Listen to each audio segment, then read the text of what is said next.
Déjeme que salude a Julián Esquerra, el secretario general del Sindicato de Médicos de Madrid. Muy buenos días, señor Esquerra. Estábamos escuchando ahora mismo al consejero de Educación que decía la medida de cierre de las escuelas es impopular, sabemos todos los problemas que generamos a las familias, pero lo que no queremos es que se nos colapsen las UCIs. ¿En qué punto estamos ahora mismo?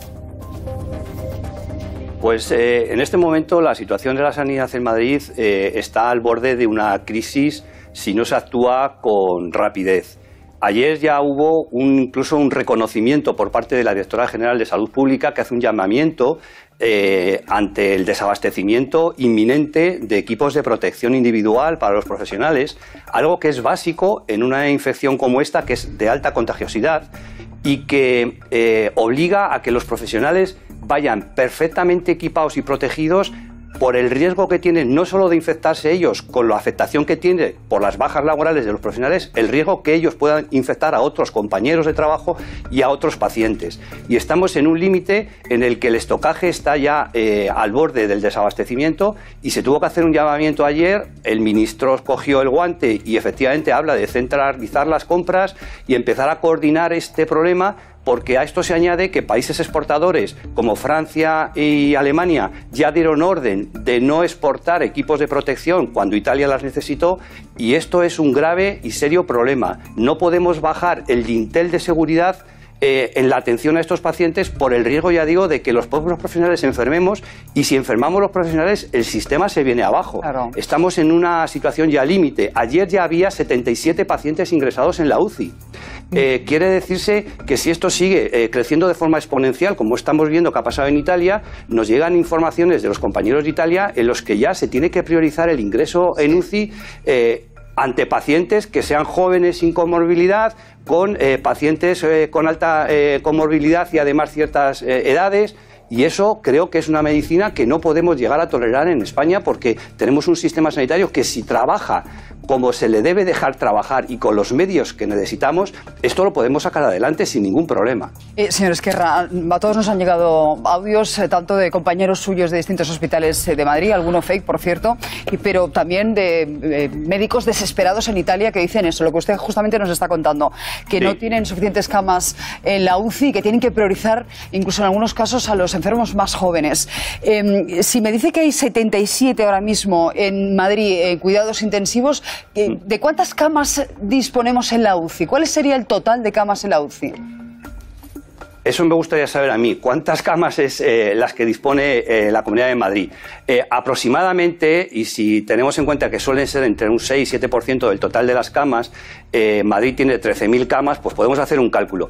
A mí no me preocupa tanto las camas estrictamente de UCI, sino que otras camas que se pueden habilitar para cuidados críticos, como son las reanimaciones posquirúrgicas en manos de anestesistas, se pueden utilizar y reconvertir. Pero para eso es imprescindible también tomar una decisión que es muy importante, que es desprogramar cirugías no urgentes para dejar quirófanos libres con respiradores y máquinas libres para poder utilizar esas reanimaciones, evitar colapsar el hospital con pruebas complementarias que pueden ser retrasadas, evitar pruebas agresivas en pacientes no agudos o no urgentes, ¿no?, para que los compañeros puedan estar en condiciones de recibir bien a los agudos con los equipos de protección adecuado, y que por lo tanto empecemos a tomar medidas que son impopulares porque va a significar un aumento de listas de espera, pero que en este momento la prioridad es sacar adelante a los pacientes que nos vienen con coronavirus. El señor que tiene una prótesis de cadera pendiente, habrá que explicarle los políticos, los sanitarios, que su cadera podrá esperar un mes más o 2 meses más, porque no le va a poner en riesgo su vida,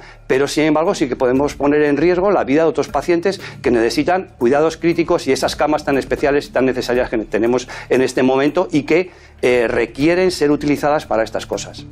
Pero el doctor Esquerra, se supone que eso lo ha hecho la presidenta Ayuso, ¿no?, cuando dijo que se congelaban todas las operaciones, todas las intervenciones quirúrgicas no urgentes, se daba prioridad, digamos, a las enfermedades más graves. ¿No ha ocurrido ya eso? A ver, aquí hay una cosa que es habitual en todo el sistema y que a veces suena a chiste, pero es que es la cruda realidad.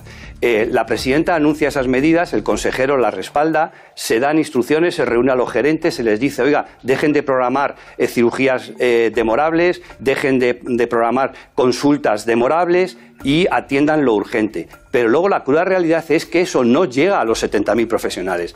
Aquí vivimos en un país en el que parece que cuando uno publica en la intranet de una gran organización como el SERMAS con 70.000 trabajadores una información, todo el mundo entiende que se la conoce y que la ha leído. Un protocolo, por ejemplo. Mire, estamos en una situación de crisis, la gente no tiene tiempo ni de leer un protocolo ni de entrar en la intranet del hospital para ver las últimas noticias. Cuando uno transmite una información para que la transmita a los de su servicio, cree que el jefe de servicio va a ir corriendo de uno en uno a contarles la situación, cuando eso es prácticamente imposible, porque actualmente hacer una sesión clínica y juntar a 30 o 40 personas en un recinto cerrado no lo podemos hacer por el riesgo de transmisión. Es decir, muy bien la medida que propone la presidenta, muy bien la medida que traslada el consejero a la dirección general, ¿no? Pero luego implementar eso es muy complicado. Doctor Esquerra, me cuentan que, lo digo por contar algo positivo, que ha cambiado el protocolo para agilizar las pruebas de detección y que esto sí se está haciendo muchísimo más rápido, ¿no? Bueno, también en eso tengo testimonios desgarradores. Ayer mismo una compañera dermatóloga con clínica claramente sospechosa de coronavirus, pero que no tiene criterio epidemiológico. ¿Por qué? Porque no viene de Italia ni de China. Cuando la epidemiología aquí la tenemos que dejar ya de lado, porque Madrid es ya un foco endémico, ya tenemos infección comunitaria. Bueno, como no reúne el criterio epidemiológico, su médico de familia no le puede pedir la PCR y en el hospital tampoco se la piden. Con lo cual, ¿qué está pasando? Que profesionales que pueden estar en este momento siendo positivos están en la tremenda duda de ¿qué hago? ¿Voy a trabajar? ¿No voy a trabajar? ¿Quién me hace la prueba? Si voy, contamino a compañeros, ¿puedo poner en riesgo a otros pacientes? Tiene que darse claramente una indicación de que las pruebas de PCR para determinar si un profesional está o no infectado tienen que ser por estricto y único criterio clínico y tener los kits suficientes para recoger esas muestras y los laboratorios necesarios, que me consta que se están incrementando. Bueno, los laboratorios se están incrementando, pasamos de 4 iniciales, ya vamos por 8, y kit con cuentagotas. O sea, hay muy pocos. Tienen que estar distribuidos por todos los centros de salud. Lo explicaba bien el antiguo consejero. La primaria en este momento es la fuerza de choque principal, que tiene que tener una atención en el propio centro y además en los domicilios donde poder atender a estos pacientes que no tengan riesgo. Indudablemente aquí están dándonos las cifras de ingresos en Madrid de afectados, pues 780 y tantos pacientes, 782 creo recordar. Esos son los positivos que han requerido posiblemente atención hospitalaria, pero habrá otros muchísimos más asintomáticos que pueden ser tratados, aunque son positivos, en hospitalización a domicilio, en su casa, con aislamiento domiciliario. Pero para eso necesitamos test disponibles para determinar que efectivamente es un paciente positivo y que se le apliquen todas las medidas de prevención para que no contamine a la familia, etcétera. Entonces, esto hay que tomarlo muy en serio porque estamos viendo lo que ha pasado en Italia y España está reproduciendo el modelo italiano, pero acrecentando la velocidad de crecimiento de los casos y anticipando o no anticipándonos a lo que ellos han hecho. Es decir, si Italia decide hoy cerrar los aeropuertos, nosotros lo teníamos que haber decidido 10 días antes. A mí me preocupa seriamente y es una cosa que no sé, vamos a ver qué va a pasar este fin de semana, viernes, sábado y domingo, cuando por término medio han pasado ya los 5 o 6 días desde las manifestaciones del domingo y aparezca un posible rebrote importante de casos positivos. Y lo que estamos ahora mismo jugando es con que el sistema no colapse. Podemos atender miles y miles de pacientes si la curva de afectados se prolonga en el tiempo y no superamos un cierto dintel que haga el colapso del sistema. Estamos en esa fase, por lo tanto, la contención es fundamental.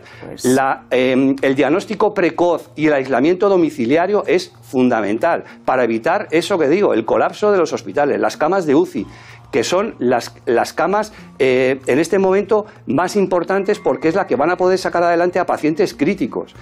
Afortunadamente, lo explicaban muy bien, el 80% recupera sin ningún problema, pero en Madrid se están ingresando en la UCI muchos pacientes porque tenemos una afectación muy alta y una población muy envejecida. La presidenta, un 5% de los casos acababan en la UCI, es decir, bueno, que esos 77... Perdón, según la información de ayer publicada de última hora, ¿Sí? de los 782 hay 77 ingresados en UCI, quiere decir que estamos en un 10%. Ya habríamos, es decir que, ya habríamos duplicado esa cifra, vale, el porcentaje que daba la consejera claro. el lunes.